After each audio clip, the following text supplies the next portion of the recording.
नित्यतेतो निराश्रयः कालगणभि प्रवृत्तोऽपि नैव किञ्चित् करोति सः।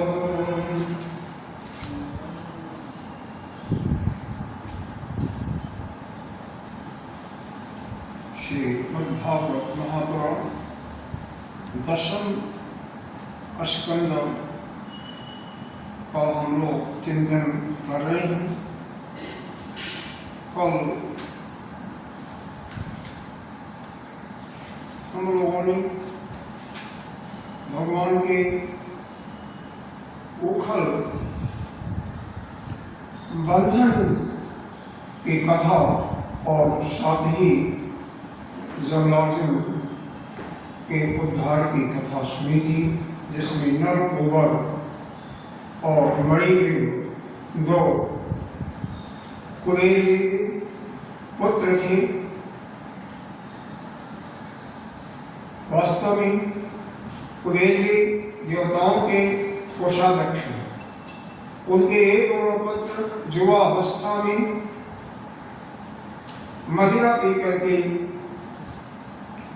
कुछ उदंडता कर रहे थे। जवानी के समय में प्रायः देखा जाता है, अगर प्रारंभ से उनको अध्यात्म की शिक्षा नहीं दी जाती है, उनके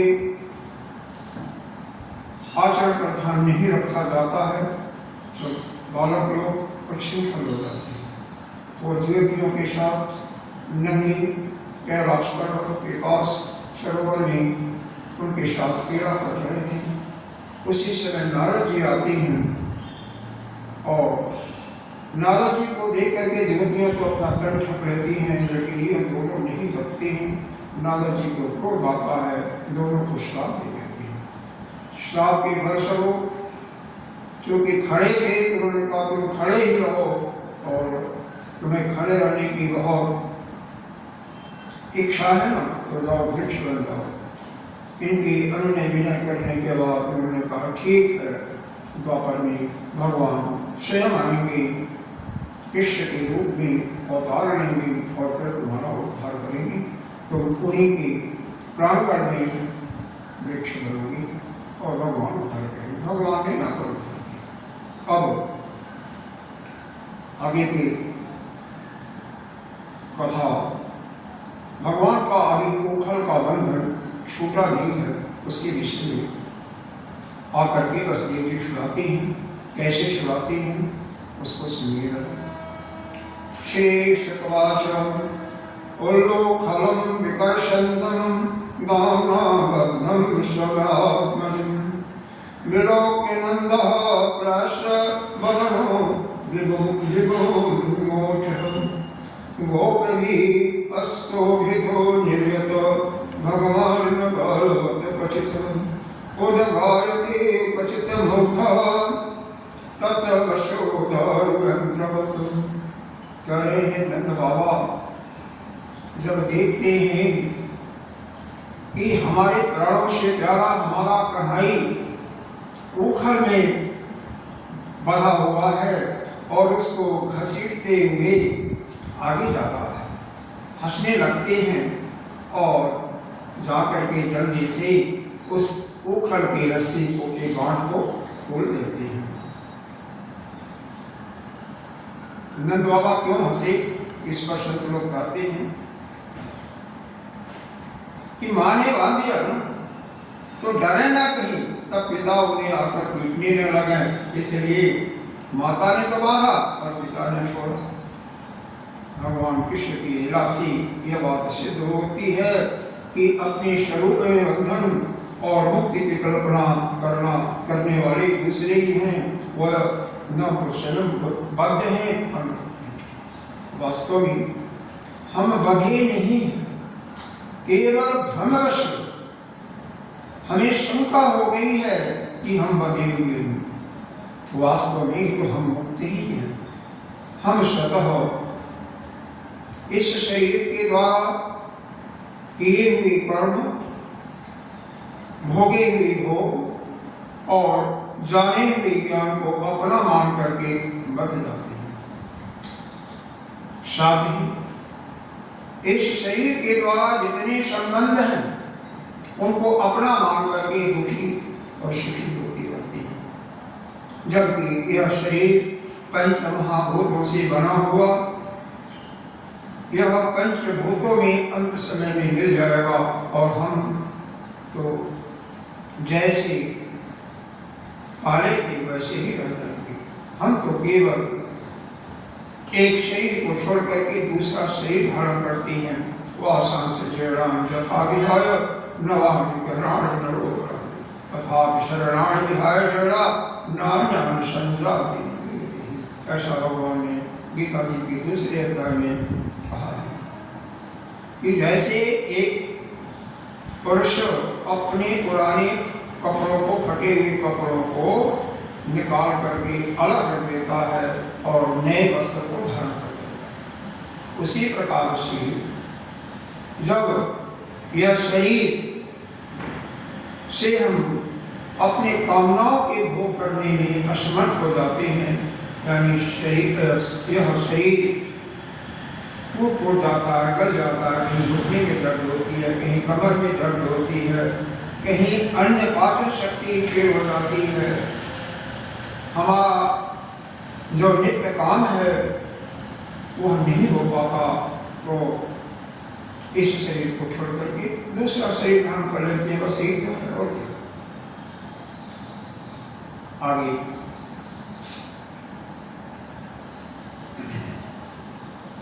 एक फल बेचने वाली माता आती है, फल की टोकरे में फल लेकर के और कहती है फल ले लो, फल ले लो। क्या कैसे करी? ईड़हि हो फल फलानीति श्रुत्वा सत्तरम् अच्युतः फलार्थी धान्यम् आदाय जजौ सर्वफलप्रदः फल विक्रये तस्य च्युतधान्यम् कर्मयम् फले पूरे रत्ने फलभाण्डम पूरिषु। मतलब क्या है? वो फल बेचने वाली पुकार रही है फल लो, फल लो।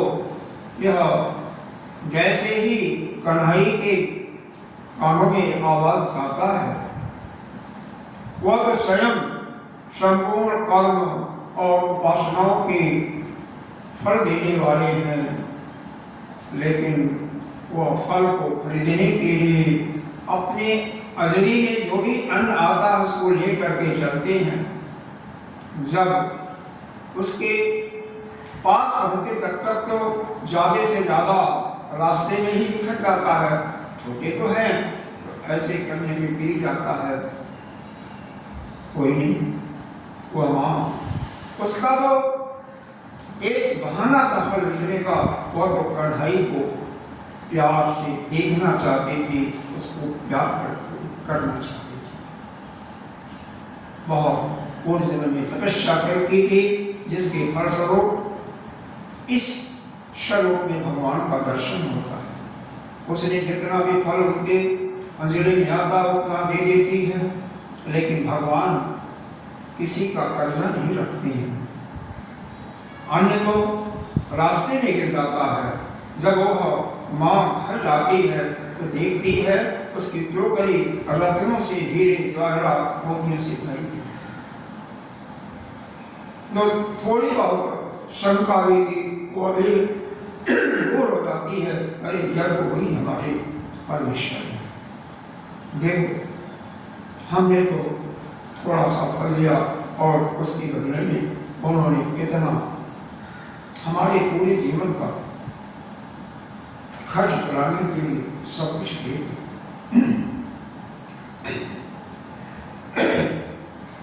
एक दिन वह दोनों, कौन दोनों? बलराम जी और कृष्ण कन्हई बालकों के साथ, बाल बालों के साथ खेल रहे थे। माता बुला रही, कैसे बुला रही?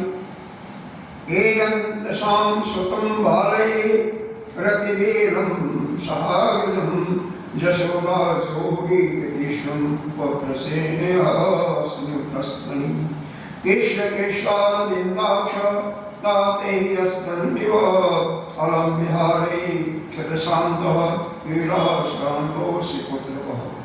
हे रामा गच्छतापाशु सानुजकुलनन्दनः प्राप्तेव पितहारस्त ममानुको कुमर्हति। पहले तो रोहिणी जी ने पुकारा, जब दोनों बलराम और कृष्ण नहीं आए तो माँ का यशोदा जी वह बुलाने लगती हैं और उनके आश्रमों से दूध झड़ रहा है, क्योंकि माँ का वात्सल प्रेम इतना होता है कि वह बालक के प्रति जब वात्सल प्रेम उनका उमंग जाता है किसी भी माँ का, तो उनके आश्रमों से दूध झड़ने लगता है। बुलाती है कि बेटा तुम्हें भूख लग गई होगी, दूध पी ले। तुमने बहुत सुबह जल्दी ही कलेवा खा करके यानी नाश्ता करके तभी से खेल रहे हो। तुम्हारे पिता भी उधर भोजन में याद कर रहे हैं, जल्दी आ जाओ बलराम को, ये बलराम तो अपने छोटे भाई को लेकर के जल्दी आ जाओ। और देखो तुम्हारे बाबा जी भोजन के लिए बैठे हैं और तुम्हारी प्रतीक्षा कर रहे हैं। प्रतीक्षते त्वां दासाय भोग्यमानो वृषाधिप इहावयो प्रियं देश विहञ्चातबालक धूलिधूसरितां कस्तं पत्रमज्जन्मावः जन्माक्षरमद्य भवतो विप्रेभ्यो देहि वाससि पश्य वश्य वयस्यांस्ते मात्रे विष्टान स्वलङ्कृतान् तं च स्नातकृताहारो विहरश्च स्वलङ्कृतम् एत्तं यशोदा तं शेषशेखरं मत्पाशतं स्नेहनिबद्धनिव हस्ते गृहीत्वा शहरामच्युतं नीत्वा स्वार्तं कृतवत्सोदरम्। क्या रहे हैं वह दोनों बालक धूल से दूसरे खेलने लेते ही वह छोटे छोटे बालक जब खेलते हैं तो पूरे शरीर में धूल मिट्टी डाल लेते हैं। आते हैं दोनों को माताएं स्नान कराती हैं, स्नान करके इत्यादि लगा करके उनको अपनी गोद में रख करके देखो चराचर पूरे जगत के जो स्वामी हैं उनको यशोदा माँ किस प्रकार से कहते हैं। वह यशोदा कौन है? वही पूर्व जन्म में जो माँ कौशल्या के गर्भ से पैदा हुए थे, लेकिन प्रेम तो नहीं दे पाई थी। उनको प्रेम कौन दिया था? कैकेयी ने पाला पोषा कैकेयी ने। इस जन्म में उन्होंने जन्म तो नहीं दिया लेकिन पालन पोषण पूरा सारा जो प्रेम उस समय नहीं दे पाए। श्री राम के रूप में इस समय सारा अपना प्रेम झलछाव कर रहे हैं।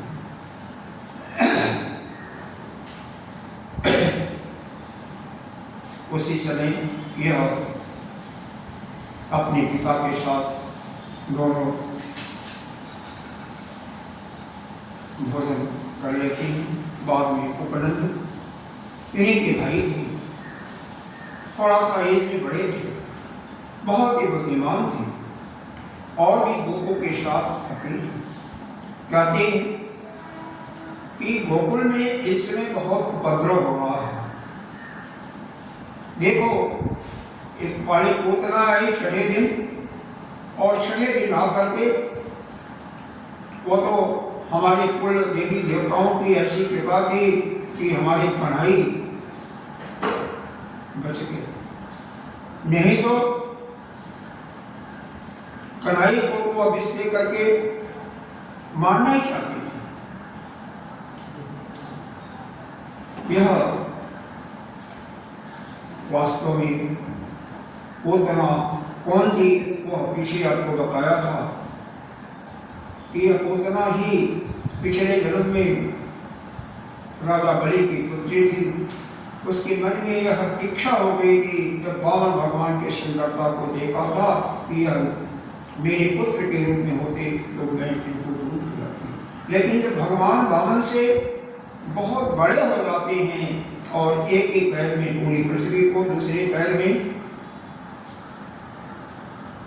स्वर्ग इत्यादि स्वर्ग लोगों को, ऊपर के लोगों को माप लेते हैं, तो उसको क्रोध आता है, अरे इसको तो विष पिलाने की तो विष पिला करके इसको दोनों इच्छाएं उसकी इस जन्म में पूरी होती है। विष खोद करके कालकूट नामक का विष पी करके अपने स्तर में लगा करके तो आती है, लेकिन भगवान उसको इतनी तेजी से दबा करके दूर पी जाते हैं और भगवान भोले बाबा को बुला करके कहते हैं तुम विष पी लो, क्योंकि तुम्हारी पुरानी आदत है। पुरानी आदत है, जब समुद्र मंथन हुआ था तो जो बहुत बड़ा कालकूट नामक विष निकला था, उसको पीने वाले कौन थे? भगवान शिव भोले बाबा।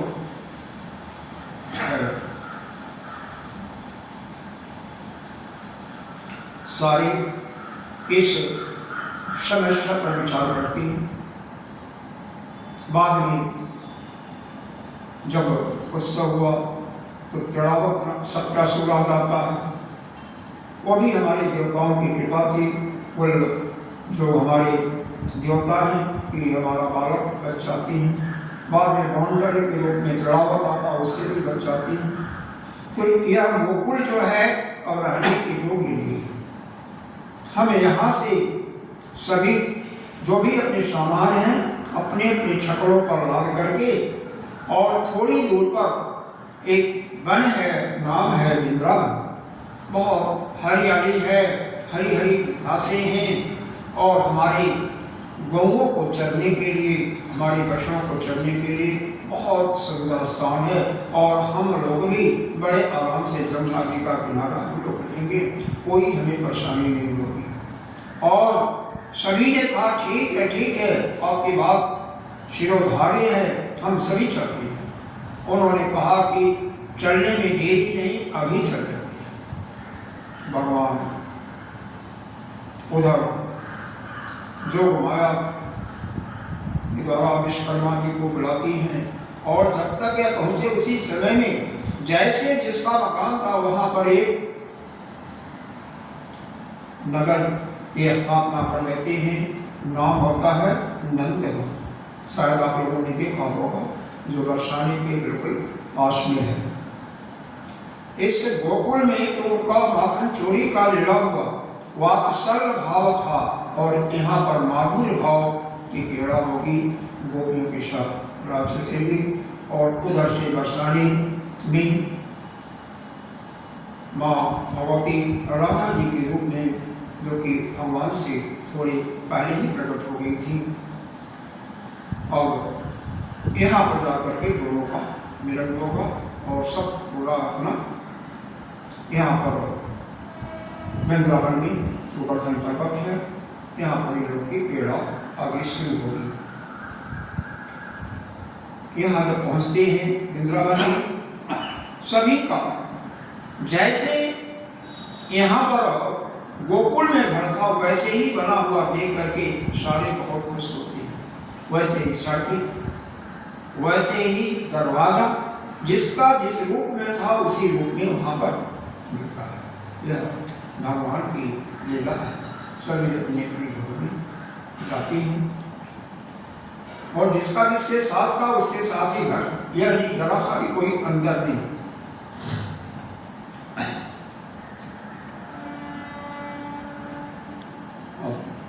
वहाँ पर जाने के बाद सभी लोग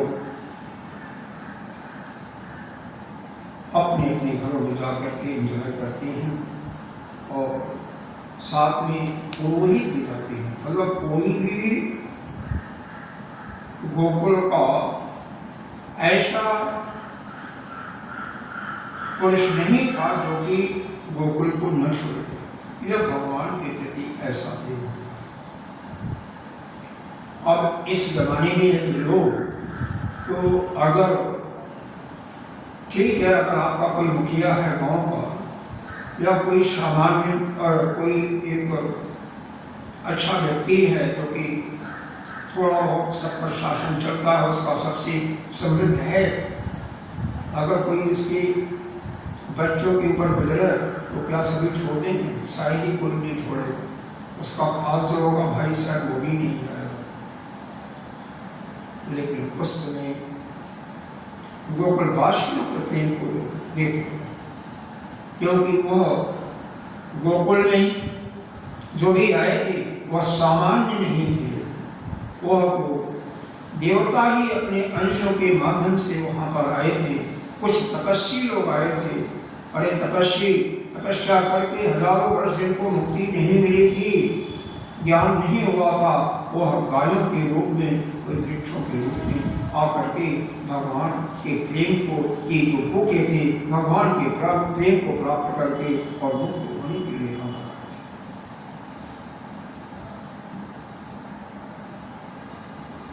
सारे लोग गीत गाते हुए वहां पर पहुंचते हैं और वृंदावन को देख करके सब बहुत खुश होते हैं।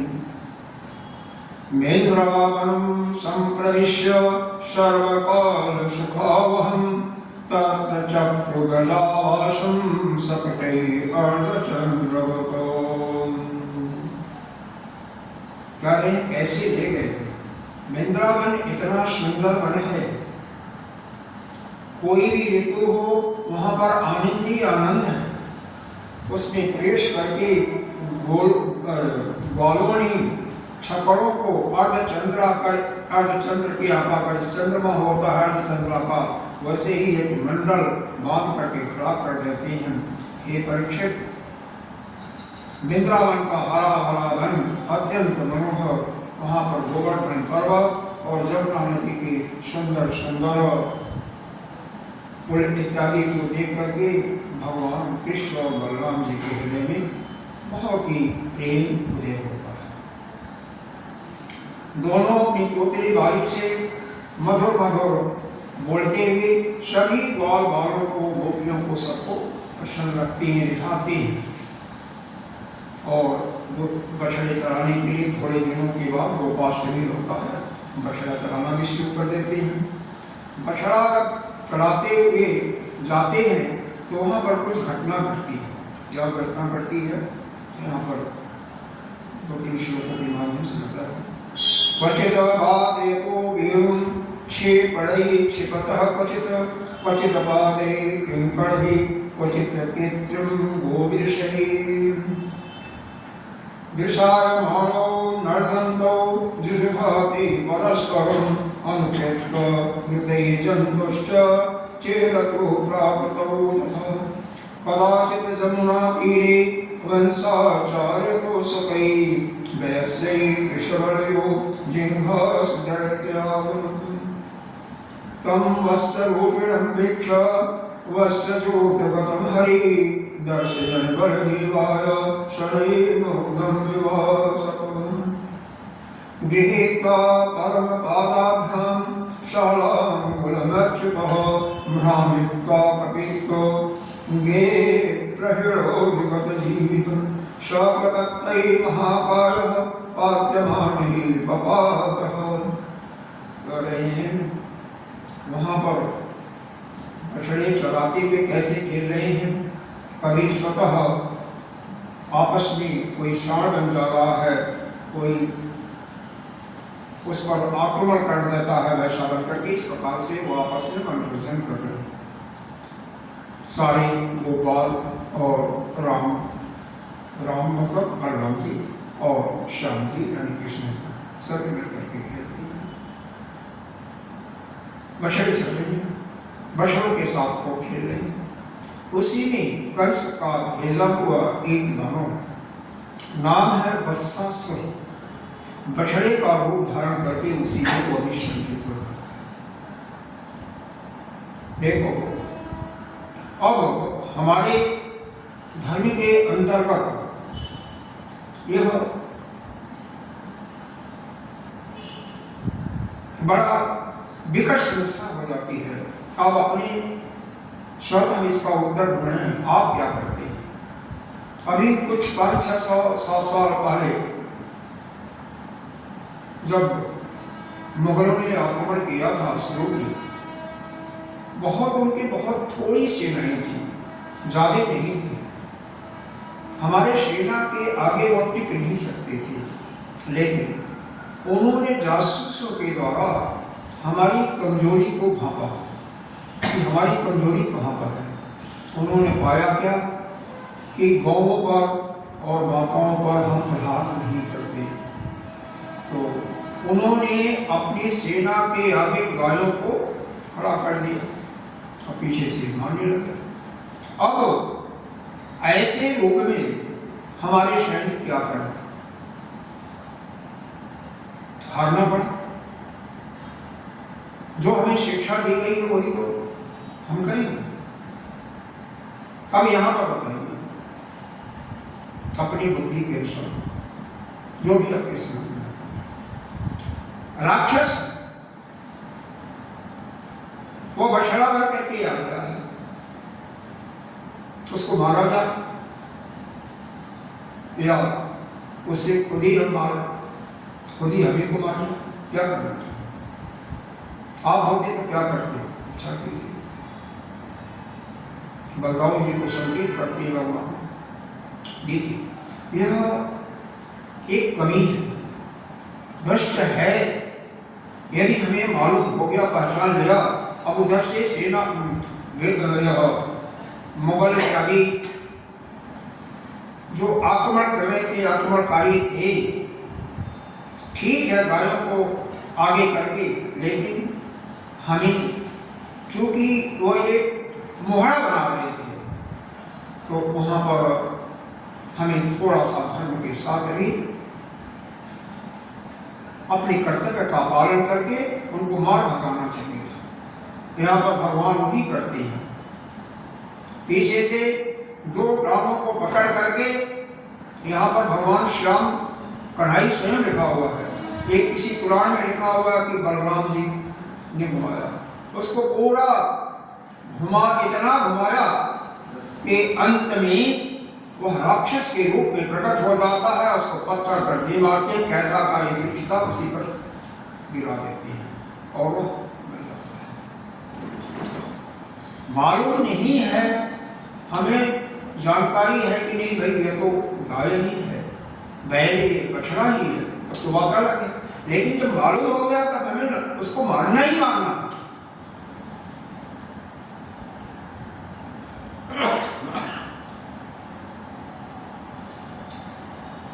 अब ऐसा देख करके ग्वाल बालों के आश्चर्य की सीमा नहीं रहती, बहुत आश्चर्यचकित आती है। वाह वाह प्यारे कन्हैया, तूने तो कमाल कर दिया, और उस कन्हई की प्रशंसा करने लगती है। देवता भी बड़े आनंद से फूलों की वर्षा करते हैं।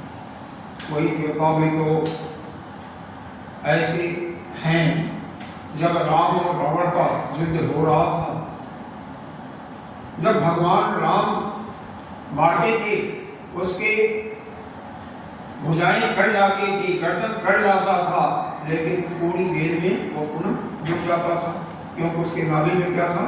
अमृत था। शायद सुना होगा रामचरितमानस की कथा में या रामायण की कथा में तो सुना होगा। लेकिन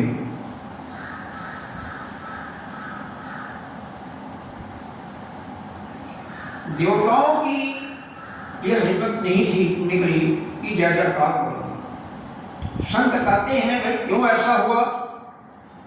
तो देवताओं के मन में यह विचार था, अगर भगवान, क्योंकि शंका थी ना, भ्रम था, संशय था कि क्या भगवान रामचंद्र जी उनको मार पाएंगे, इनका विजय होगा, या कहीं रावण का। अगर कहीं रावण की विजय हो गई और हमने रामचंद्र जी का जय जयकार कर दिया, तो बाद में मेरा तो हम लोग का रहना मुश्किल हो जाएगा, हम लोग को तो काट काट करके मारेंगे।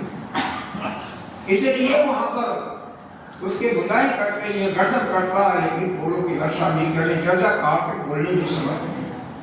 इसको कायर बना कहें, क्या कहें भाई? देखो, जिसके अंतर हृदय में विश्वास ही नहीं है कि वह परमात्मा है, और परमात्मा है तो उसके आगे तो सब फेल ही है ना, कोई उससे तो बेशक, क्योंकि वास्तव में जगत में उसके कितने कोई है ही नहीं है, बाकी तो सारा माया।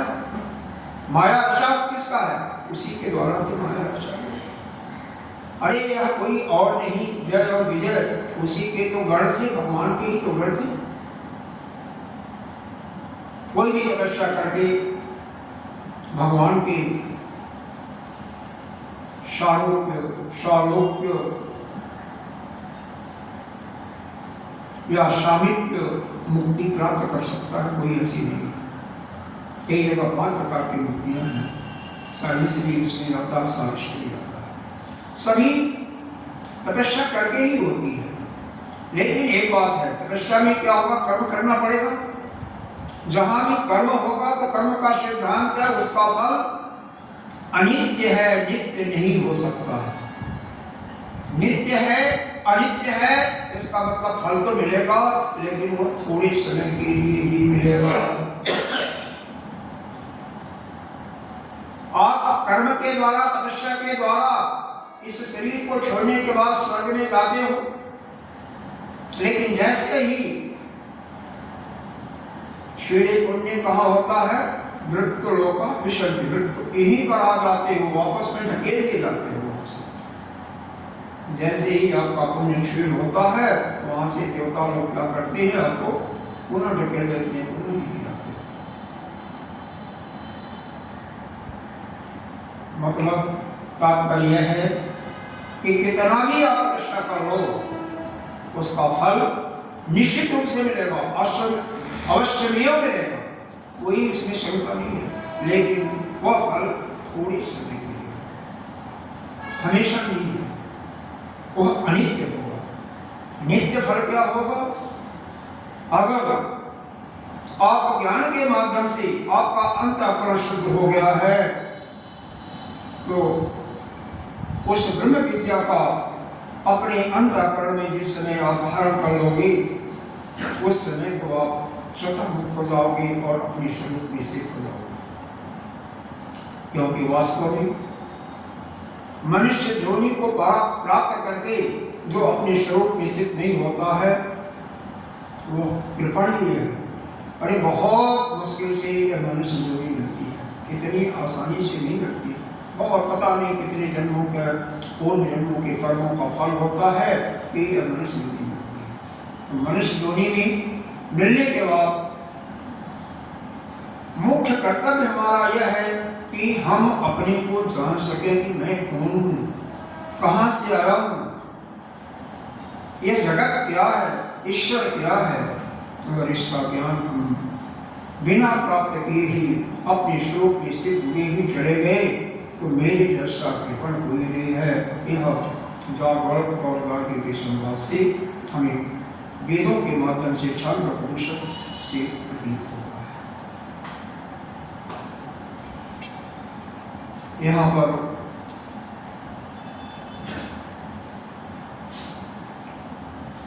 एक दिन की दूसरी कथा आती है।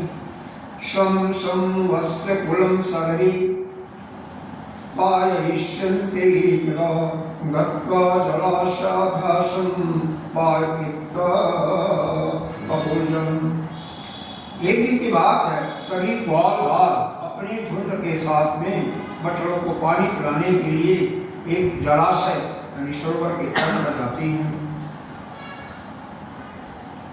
उन्होंने पहले बछड़ों को जल पिलाया, बाद में स्वयं किया। वहां पर देखते हैं कि बहुत बड़ा जीव बैठा हुआ। ऐसा मालूम पड़ता था कि वह इंद्र के वजह से कट करके पहाड़ का टुकड़ा गिरा हुआ था। वास्तव में सभी ग्वाल बाल तो उससे डर जाती हैं। वो है जो पूतना थी ना, उसका एक नाम था बलि, उसी का भाई था जिसका नाम था बकासुर। वो कंस का भेजा हुआ एक राक्षस था। अंत में जब सारे इनके ग्वाल बाल, इनके सखा लोग डर जाते हैं और कन्हई को पुकारते हैं कि कन्हई बचाओ बचाओ, तो भगवान क्या करती हैं, उसकी चोंच बहुत तीखी है। ऐसा वर्णन किया गया है। स वै बको नाम महासुरो बकरूपदृप आगत्य सा कृष्णं तीक्ष्णकुण्डो वृषद्वै। कृष्णं महाबकग्रस्तं दृष्ट्वा रामादो अका बभूव इंद्रियाणि विना प्राणं विचेषः। कहती हैं जैसे ही भगवान आते हैं उसके पास और चोंच को इतना बड़ा कर देता है पहाड़ की गुफा जैसे, भगवान उसमें अंदर चले जाते हैं।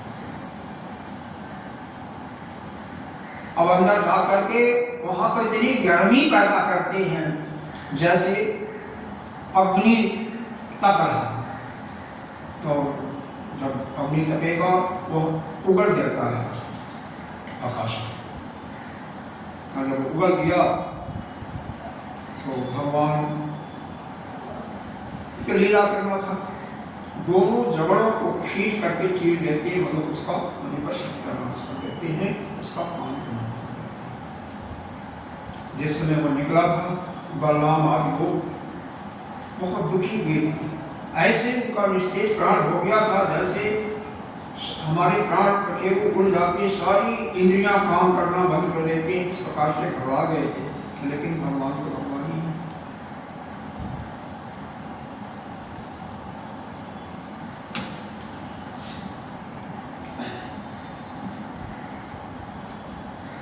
करें। भगवान देखो बालक इतने साल के बछड़ा कर रहा है, 5-7 साल का, 6 साल का, 7 साल में तो गोवर्धन पर्वत उठाए थे, अभी 7 साल के हुए नहीं थे, छोटे बालक थे, 6 साल के थे, 6 साल के। लेकिन अब भगवान जो किए हैं वो क्या हम कर सकते हैं? नहीं, कभी सोचना भी नहीं चाहिए, क्योंकि वो तो परमपिता परमेश्वर है, उन्होंने जो कहा है वो करना चाहिए। जो गीता जी ने 700 में से 575 श्लोकों में जो हमें ज्ञान की शिक्षा दी है उसका पालन करना चाहिए। वहीं पर मर्यादा पुरुषोत्तम श्री रामचंद्र जी ने जो किया है वो करना चाहिए। उन्होंने क्या किया? प्रातः काल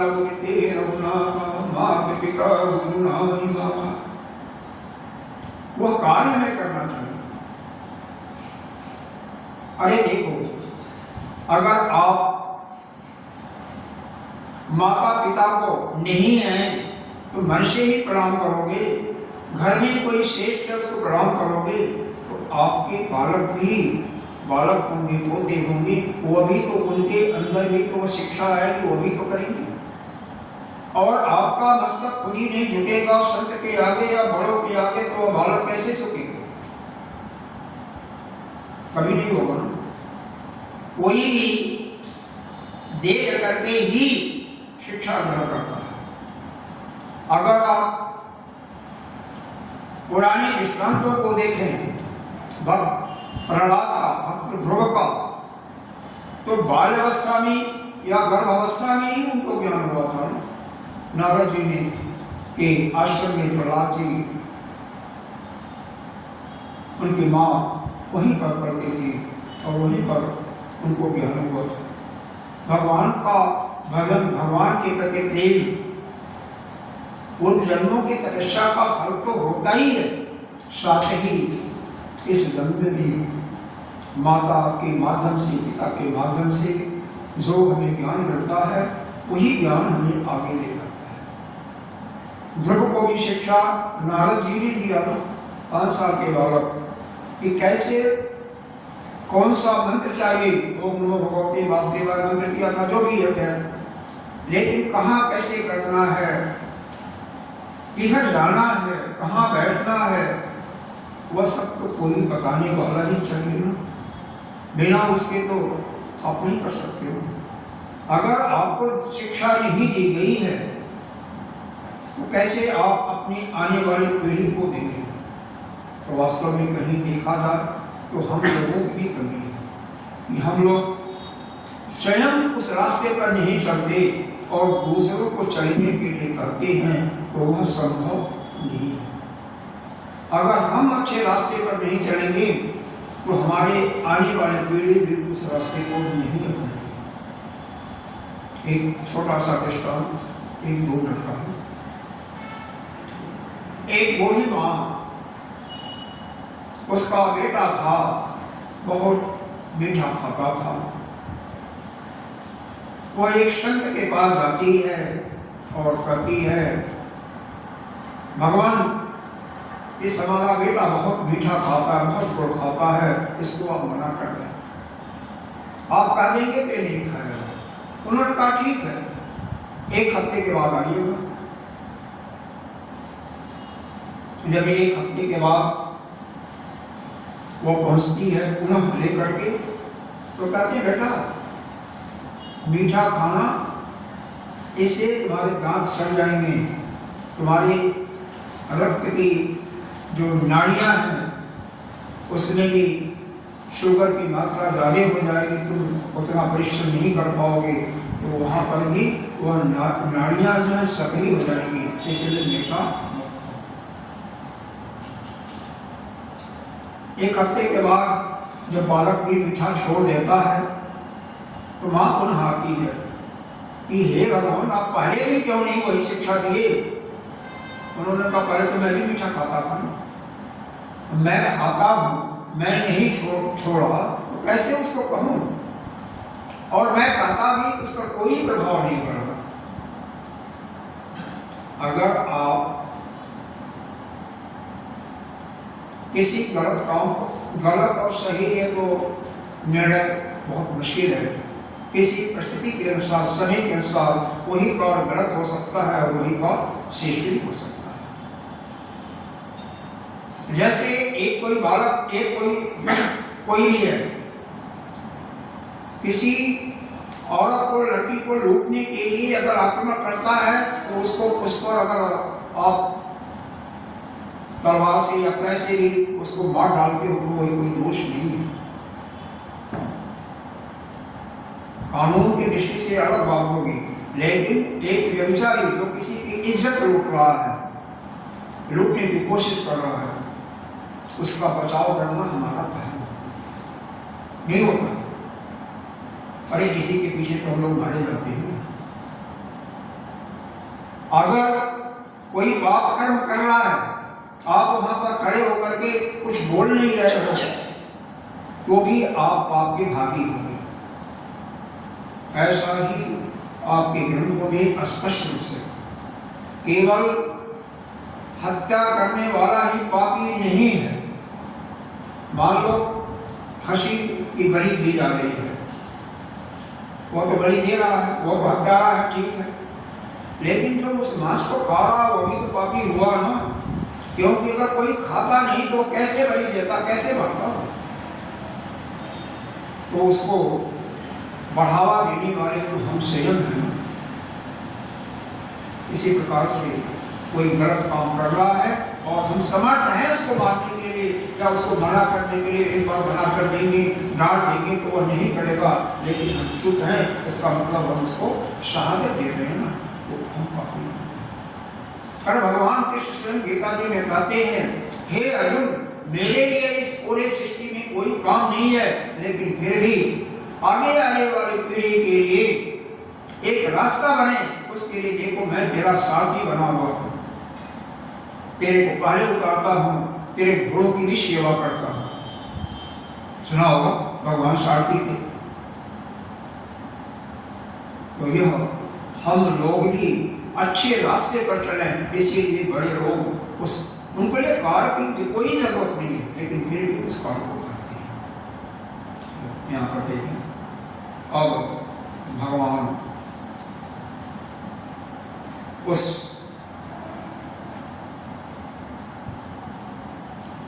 जो राक्षस था बकासुर, उसका कल्याण करते। बकासुर की तो सदगति होती है। कहते हैं बकासुर कौन था? तो कहते हैं पुराने पिछले जन्म में हैग्रीव का एक पुत्र था उत्कट नाम का, और वही जो है यहाँ पर पुनः राक्षस के रूप में हुआ था, उसका उद्धार नहीं हुआ था, बहुत बलवान था, देवताओं पर भी विजय प्राप्त करके वहाँ का भी राज्य किया था सैकड़ों वर्ष, वही था, और भगवान के द्वारा वो मुक्ति।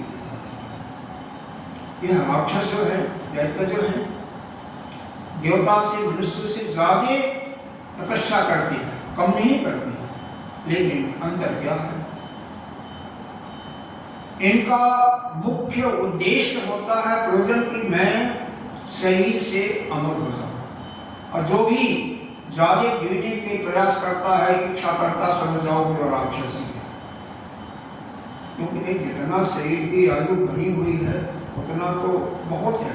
अब अगर मान लो आप 60-70 साल में कुछ नहीं कर पाए तो बाकी समय में क्या कर सकते? जो जवानी में आप नहीं कर सकते, अगर उस परमात्मा को जवानी में नहीं प्राप्त किया, जिस समय आप घंटे 10 घंटे ध्यान की मुद्रा में जा सकते थे, शक्ति थी आपका, और जब शक्ति क्षीण हो गई है, घुटने में दर्द हो रहा है, कमर में दर्द हो रहा है, 1 घंटा आधा घंटा भी बैठना आपके लिए मुश्किल है, तो कैसे उस ध्यान की गहराई में, समाधि की गहराई में जा सकते हो?